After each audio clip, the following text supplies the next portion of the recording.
નમસ્કાર મિત્રો, આજના વિડીયો લેસનમાં આપણે રાગ દુર્ગા શીખીશું। તો વિડીયોમાં અંત સુધી બન્યા રહેજો। અને જે મિત્રો આ ચેનલ ઉપર પહેલી વખત આવ્યા હોય અને હાર્મોનિયમ શીખવું હોય તો હાર્મોનિયમ શીખો સિરીઝ એપિસોડ નંબર 1 થી 7 અપલોડ થઈ ચૂક્યા છે। આ બધા જ એપિસોડ જોઈ લેજો અને તમારી જે પ્રેક્ટિસ છે એ સ્ટાર્ટ કરી દેજો। તો ચાલો રાગ દુર્ગા શીખીએ। મિત્રો, રાગ દુર્ગાની પ્રારંભિક માહિતી જે છે એ મેળવીએ। તો રાગ દુર્ગા જે છે એ થાટ બિલાવલમાં આવે છે, એટલે કે રાગ દુર્ગામાં થાટ બિલાવલનો ઉપયોગ થયેલો છે। બિલાવલ થાટની અંદર બધા શુદ્ધ સ્વરોનો ઉપયોગ થયેલો છે।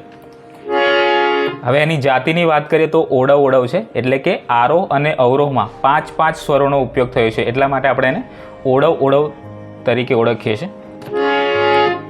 ત્યારબાદ વર્જ સ્વરની વાત કરીએ તો વર્જ સ્વર છે ગ અને ની। આ બે સ્વર આ રાગની અંદર લેવાયા નથી, એટલે કે આ વર્જિત સ્વર છે, બરાબર। ગ અને ની એ તમારે યાદ રાખવાનું છે।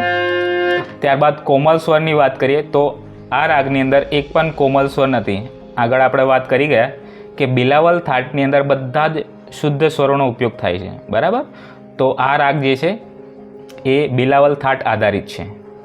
ત્યારબાદ વાદી સ્વરની વાત કરીએ, એટલે કે મુખ્ય સ્વરની વાત કરીએ તો એ મધ્યમ છે, બરાબર। વાદી સ્વર કોને કહેવાય તો કે જે સ્વરનો જે રાગની અંદર વારંવાર પ્રયોગ એટલે કે ઉપયોગ થતો હોય એને આપણે વાદી સ્વર તરીકે ઓળખીએ છીએ। તો આ રાગની અંદર વાદી સ્વર છે મધ્યમ। ત્યારબાદ સંવાદી સ્વર છે સડજ, એટલે કે સા। તો આ બે સ્વરોનો ઉપયોગ સૌથી વધારે થયો છે। ત્યારબાદ ગાવાનો સમય રાત્રિનો બીજો પ્રહર છે, એટલે કે રાત્રે 10 થી 1, બરાબર। આ સમયે આ રાગનું ગાન કરવામાં આવે છે। ત્યારબાદ રાગની પ્રકૃતિ જોઈએ તો કે શાંત રસ છે। હવે રાગ દુર્ગાના આરોહ, અવરોહ અને પકડ એ જોઈશું।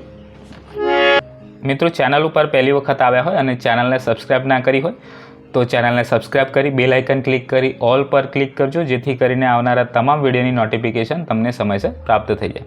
તો ચાલો રાગ દુર્ગાના આરોહ, અવરોહ અને પકડ જોઈએ।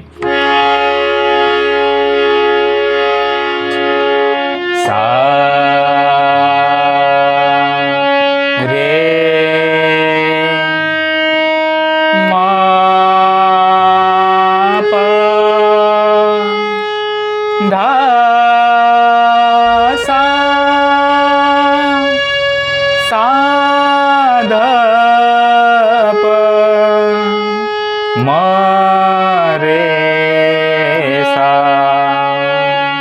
તો આ છે રાગ દુર્ગાના આરોહ અને અવરોહ, બરાબર। સ્વરોના ચડતા અને ઉતરતા ક્રમને આપણે આરોહ અને અવરોહ તરીકે ઓળખીએ છીએ, એ આપ સૌ જાણો છો, આગળના એપિસોડમાં આપણે જણાવી ચૂક્યા છે। તો સૌપ્રથમ આવશે આરોહમાં સા રે મ પ ધ સા। ગ અને ની આ બંને સ્વર વર્જિત છે, બરાબર। બધા સ્વરો જે છે એ શુદ્ધ સ્વરો લેવાના છે। સા રે મા પ ધા સા। તો આ છે આરોહ। હવે અવરોહ સા ધા પ મ રે સા, અને આ છે અવરોહ, બરાબર। આરોહમાં જે સ્વરો લેવામાં આવ્યા છે એ જ સ્વરો અવરોહમાં પણ લેવામાં આવ્યા છે, એટલે કે આરોહ અને અવરોહમાં 5-5 સ્વરોનો ઉપયોગ થયો છે। 1 2 3 4 5, બરાબર। આ બંને સા ને એક જ કાઉન્ટ કરીશું, એટલે કે 1 2 3 4 ને 5, ટોટલ 5 સ્વરોનો ઉપયોગ થયો છે, એટલે આપણે એની જાતિ છે ઓડવ ઓડવ। તો તમારે મધ્ય સપ્તકમાં ગાઈને પ્રેક્ટિસ કરવાની છે। સા રે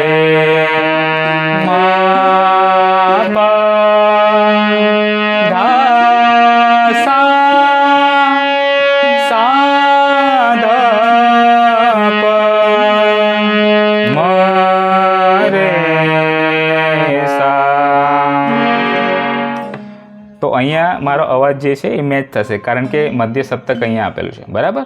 તમારા હાર્મોનિયમમાં મધ્ય સપ્તક વચ્ચે પણ હોઈ શકે અને સાઈડમાં પણ હોઈ શકે જો સાદું હાર્મોનિયમ હોય તો. બાકી સ્કેલ ચેન્જરમાં તમારું જે મધ્ય સપ્તક છે એ વચ્ચે આવશે.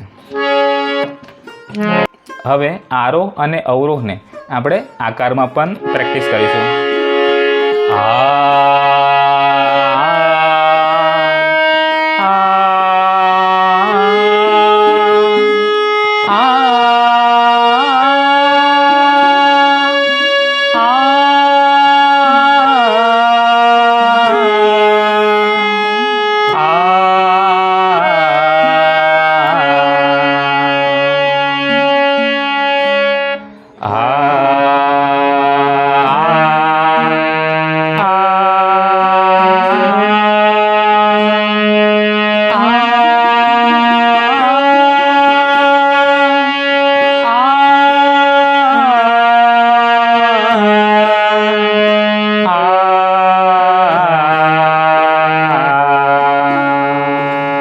હવે પકડ જોઈએ.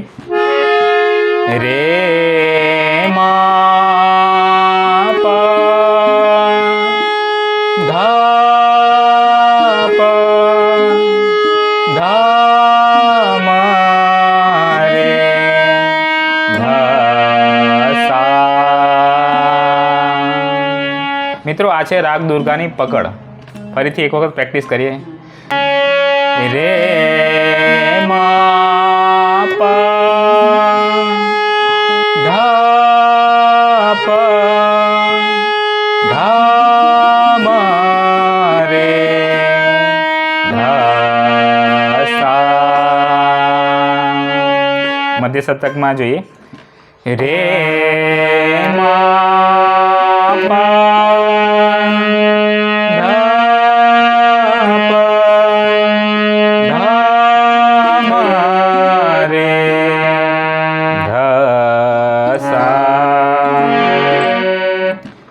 હવે આકારમાં પ્રેક્ટિસ કરીએ.